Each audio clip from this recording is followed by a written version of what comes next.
различното мислење би требало и да биде дел од политичкото милје, така би оделе веројатно побрзо напред, кога би се цивилизирале. Меѓутоа, тие што имаат различно мислење од другата страна се користат со методи кои што не се дозволени.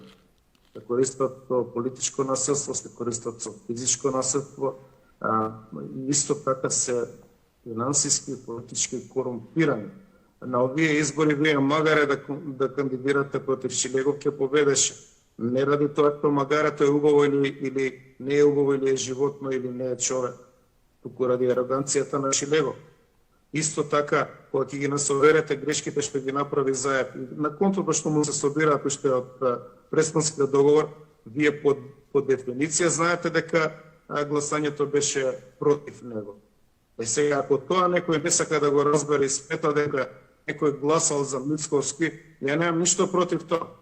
Меѓутоа, ќе кажам, се користат алатки кои што се во спрега со финансиски и насилнички методи недозволиви во демократско милје.